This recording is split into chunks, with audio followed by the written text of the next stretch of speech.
Good morning, most wonderful fifth graders.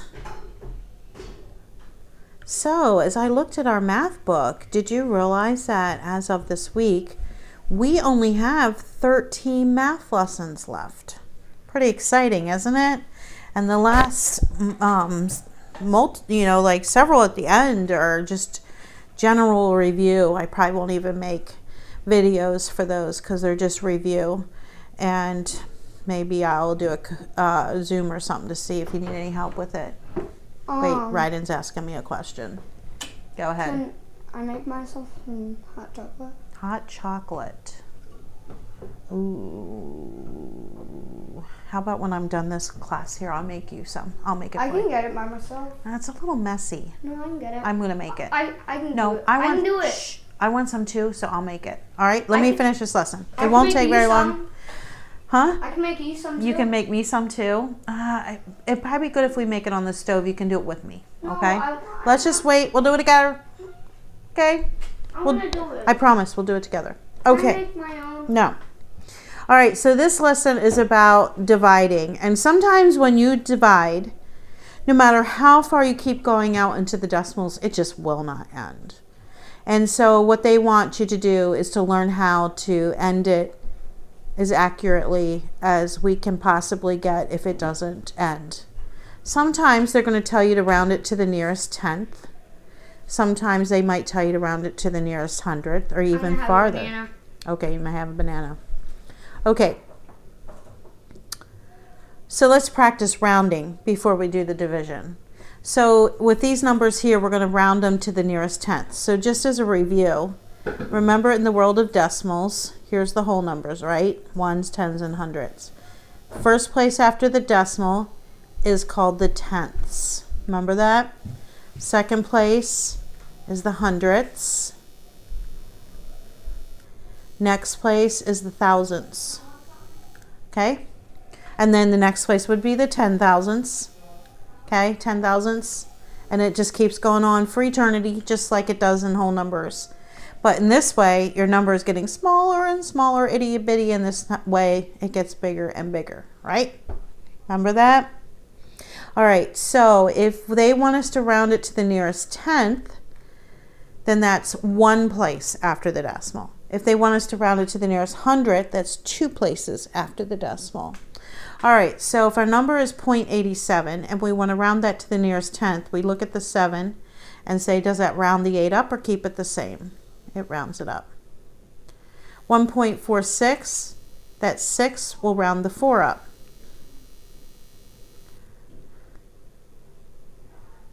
I'm going to pause this lesson just a second because I want to make sure I didn't do this because it looks a little familiar. Hold on.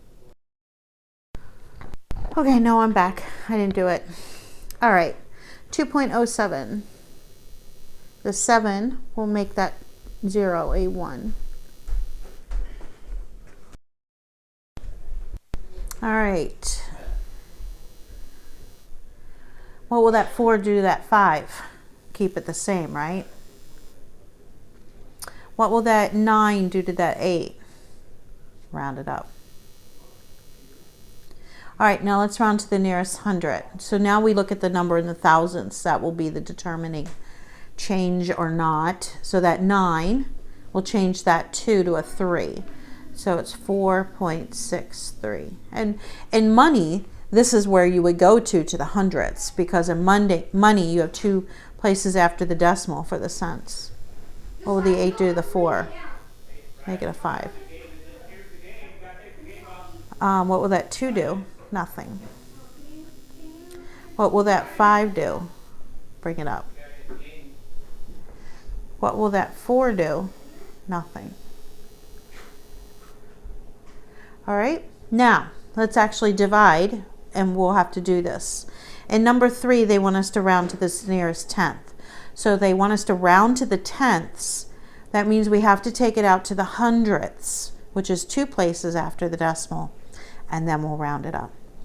All right, 6 into 25. It will go in there 4 times, and that will be 24. You get 1, right? At this point, add a decimal and add a 0. Then I'm going to just extend the line a little bit. 6 into 10 is 1. And now I have 4. Add another 0. You don't have to put the 0 up top, but all right. 6 into 40 would be 6 times. At this point, I can just quit. Okay, I don't have to subtract or anything. I have my 2 places after the decimal. So does that 6 change the 1 to a 2 or keep it the same? It changes it to a 2. So my final answer is 4.2. 9 into 79 is 8 times. And I get 7 left over. At this point, I'm going to add a decimal and a 0. Put the decimal up here too. 9 into 70 would be 6 times? No, 7 times, which would be 63. And look at this, it's going to be a repeating 7 because I get 70 again. So it would go on with 7, 7, 7, 7 forever. So that 7 would round that other 7 up to an 8. So my final answer would be 8.8. Okay. 21 goes into 43 twice. That would be 42. And I have a 1. Let's add a decimal. 0. 21 does not go into 10 even, so we put a 0. And then put another 0. 21 will go into 100 4 times. Now at that point I can quit because I only need that 4 to tell me if I need to round that 0 up or not, and I won't. So it's 2.0, which is just 2. Okay. All right. 97 into 561. 97 is awful close to 100. So 100 into 561 would be about 5 times. So 97 times 5. I get 485. So I'm going to put a 5 right here. 485. So small. I'm going to mess up. I think that's right. Add a decimal and a 0. 97 into 760. Well, it's almost 100, and that's 700, so let's do 7 times.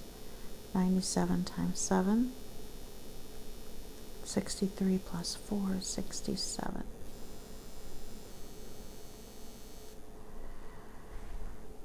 Is that right?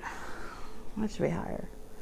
49, 63, yeah, 67.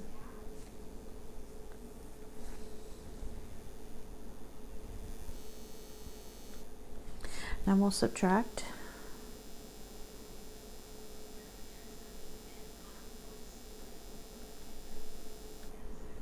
$81 is my remainder. Add another 0. So I'm guessing 8 times. All right. So I'm going to put an 8 up there. At that point I can quit. And that 8 will round that 5 up to, that 7 up to an 8. Last one. 46. Well, let's stop there. We won't do that one. Let's go down to now rounding off to the nearest hundred. So that means we have to take it out 3 places before we round it. Okay, so 3 into 26, that's 8 times. 24. 2 is a remainder. Add a decimal. Add a 0. 3 into 20, 6 times. 18. And guess what? I get a 2 again.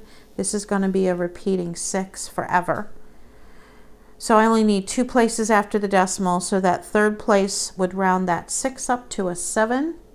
So I get 8.67. 7 into 38 would be 5 times. That's 35. Remainder of 3. Add a decimal. Add a 0. 7 into 30, 4 times. 28. Now I have a 20. I'm going to add another 0. And that would be 2 times, which would be 14. Add a 6. I only need to go one more. 7 into 60 would be 8 times, and I can quit. Because that 8 will round the 2 up, and that's all I needed it for. 5.43.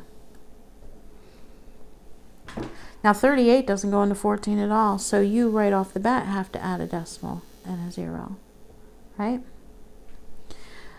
38 into 140. Well, 38 is almost 40, right? 43 times would be 120. 44 times would be 160, which is too big. So let's do 3 times. I get 114, which seems small, but I think it's as close as we can get. That's a 3, 2. There's my remainder, which is smaller than 38, so that tells me I'm good. 40 into 260. Well, 40 times 5 would be 200. 40 times 6 would be 240. 40 times 7 would be 280, which would be too big. So let's do 38 times 6. 22 I get.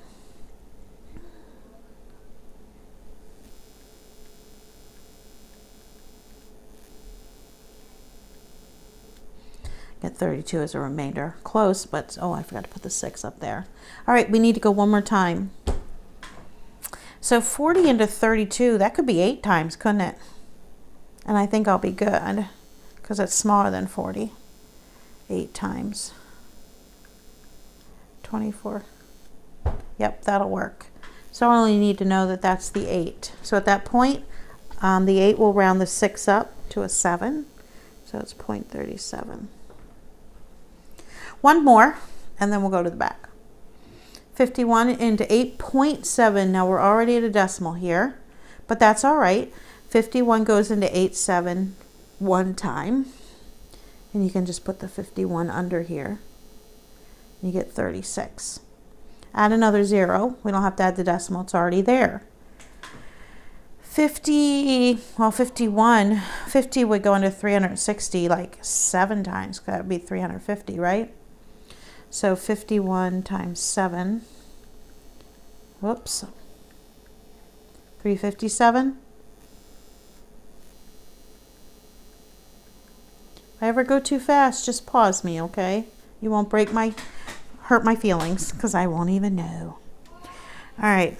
I pause you guys all the time. You don't know. Add a 0. Now add is a 0. And guess what? Still too small. So add the 0. And we definitely know that 0 won't round it up. So my answer is 0.17 for that one. All right. Let's move to the back.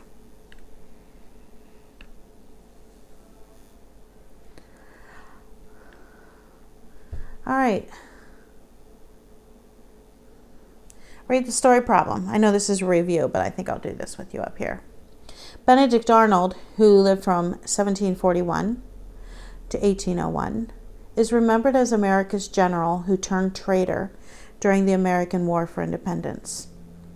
Before I go on about him, an interesting thing I heard about him one time is that Benedict Arnold actually did amazing things for our country during the war.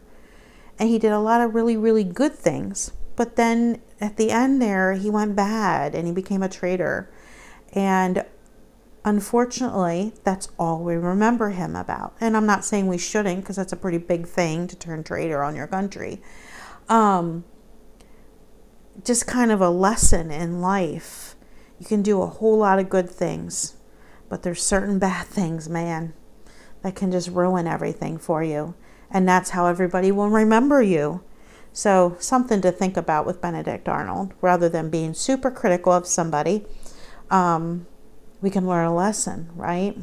All right, so Benedict Arnold is remembered as America's general who turned traitor during the American War for Independence.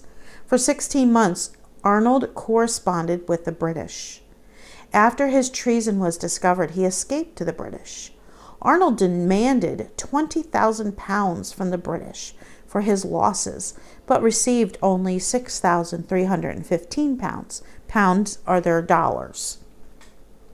He was granted 13,400 acres in Canada. Wow, That's a lot of acreage. He died, defeated, scorned, and in debt. And may I add to that, he died and left a legacy of just being a trader. So a lot of lessons to be learned by that man. All right.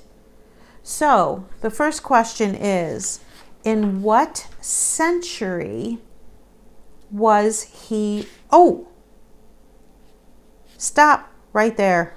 This is the next day's lesson, isn't it? You're probably like, Miss Kenny, what are you doing? All right, stop. So I won't repeat all this that I said today. You'll have it for tomorrow. Thankfully, I just realized that. So I'm going to get out of here. I'm so sorry about that. I do this all the time. I have to go back, and I always forget that. Okay, for some reason, when it puts my lesson plans up, it puts the backs up first. Okay, let's go to these story problems, and then we'll go back to Benedict Arnold tomorrow. So Miss Johnson bought a roast that weighed 6 pounds 4 ounces. What was the total cost of the roast if the cost per pound was $4.48? All right, so I don't have much room to work on here. That's the frustrating thing. So I'm going to try to fit it in down here at the bottom. So let's see how it goes. So she buys this roast at 6 pounds and 4 ounces. So I'm going to, I think the best thing to do is, I think why they want you to do this is they want you to convert, let me see, what was the total cost? Okay, I think they want us to convert those 4 ounces into a decimal to begin with. So it's 4 ounces out of 16 ounces, which is a pound, right? So that would be 1/4. What is 1/4 as a decimal? Do you remember? If you don't remember, you can do 1 divided by 4, and I won't take time to do that, but it will be 25%. You're going to find out that that's 25. Okay? So we can say that she bought 6.25 pounds of roast. Okay, we converted those 4 ounces over 16, reduced it to 1/4, divided it out, we get 0.25. So what we've done is we made that 4 ounces into a fraction, then we converted that fraction into a decimal. All right, let me erase this because we have so much. There we go. Now we have to multiply that by $4, and now I see why they're gonna, because we're going to have more than 2 places after the decimal. As you can see, if you look at this, we're going to have 4 places after the decimal. I'm going to write really small. I'm going to run out of space. So this is 40, 16, 20, 48, 50. You do it too, and you can compare with me and tell me when I'm wrong. That's a 2, 10, 24, 25, and that will be the same because it's 2 4s.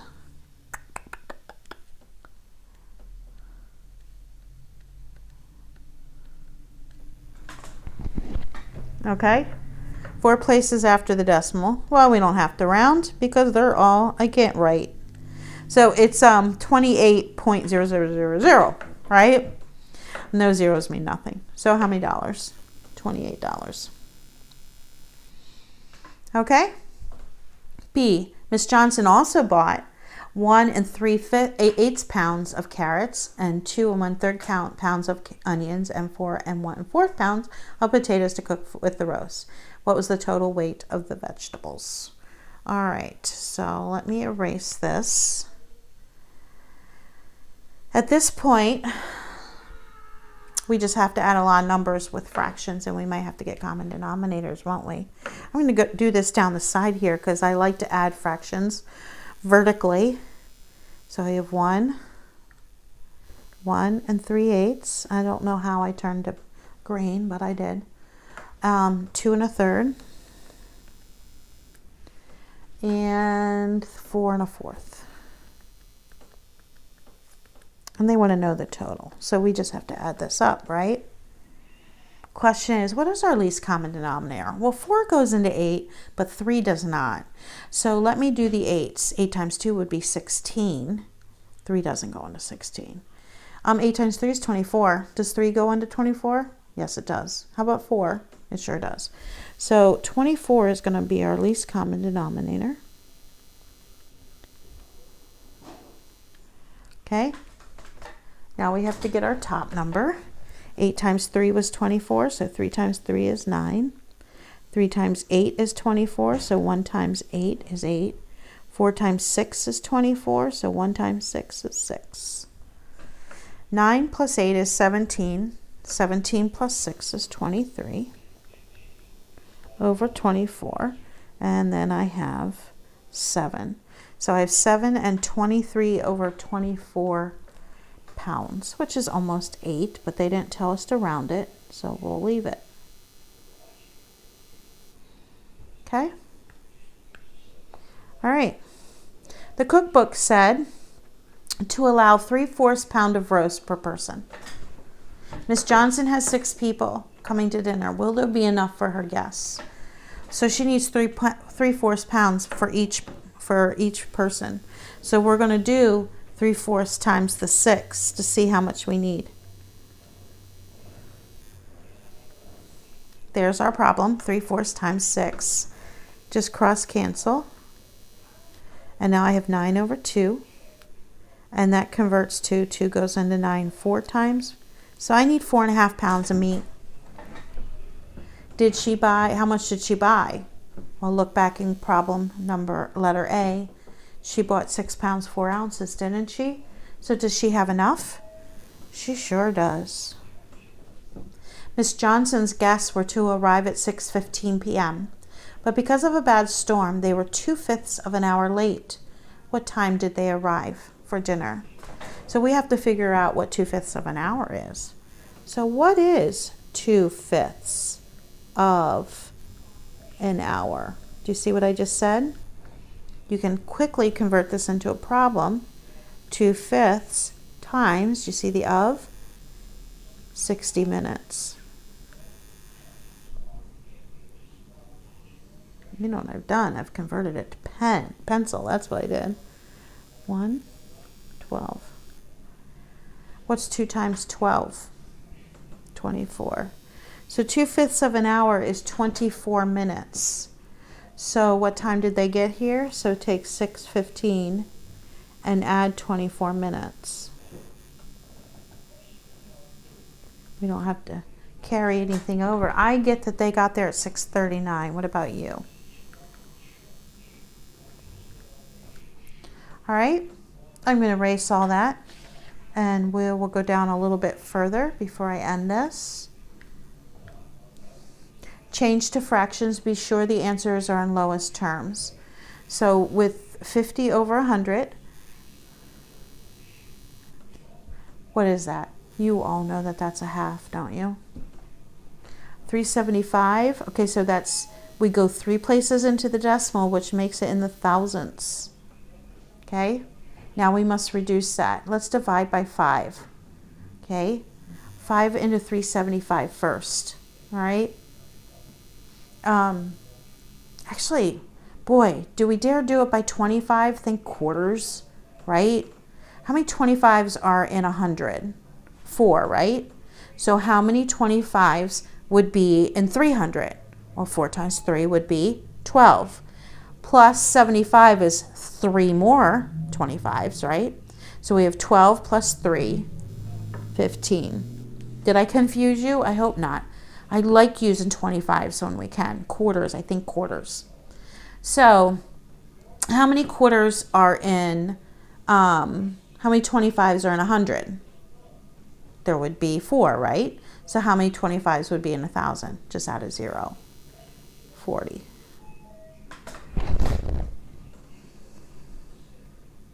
And at this point, we can divide by 5s.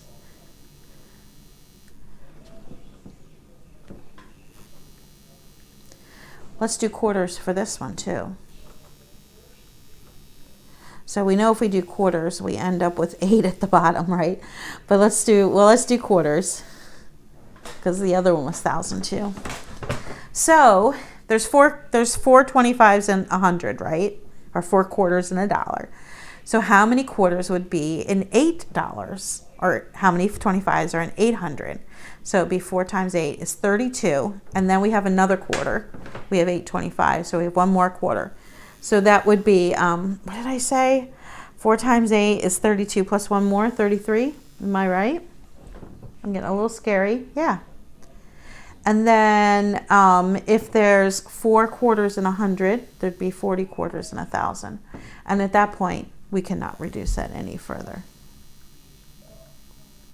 All right, let's think 625. All right, once again, 4 25s in 100. So how many in 6? We'll do 4 times 6, 24, plus one more 25 would be 25. And this is over 1,000 again. I forgot to write that. And we already know from the last two that that goes to 40. 25 over 40, both of those numbers go into 5.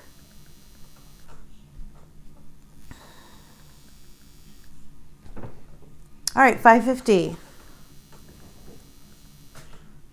Would you like to do quarters? We could do 50 cents, but we'll stick with quarters. Okay, so 4 quarters and 100, or $1.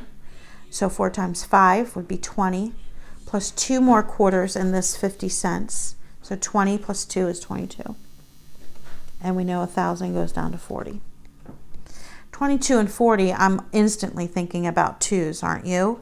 Let's half it. And that's as low as we can go. Freezing point of water, Fahrenheit. Boiling point of water, what'd you write? Did you write 100? Fahrenheit, what'd you write? Did you write that? Body temperature in Celsius, what was it? Do you remember? Did you write that? Body, nice uneven number. The area of a square, area equals sides squared. The perimeter of a square is the sides times 4. The area of a rectangle is length times the width. Okay? I'll solve this first one with you, and I'm going to leave you on your own after that because we've spent quite enough time. 27 feet minus 3 yards equals how many feet? So if we're going to do any conversion, we have to make sure everything is in feet because our answer is in feet. Notice it's 3 yards, so we need to convert that to feet. 3 yards is how many feet? Well, there's 3 feet in a yard. It should be almost instantaneous now for you. So now you're doing 27 feet minus 9 feet, which is 18 feet. Okay? All right, everything else you should be able to do. I'm going to leave you at that, with that, and get ready to start doing the next lesson for you.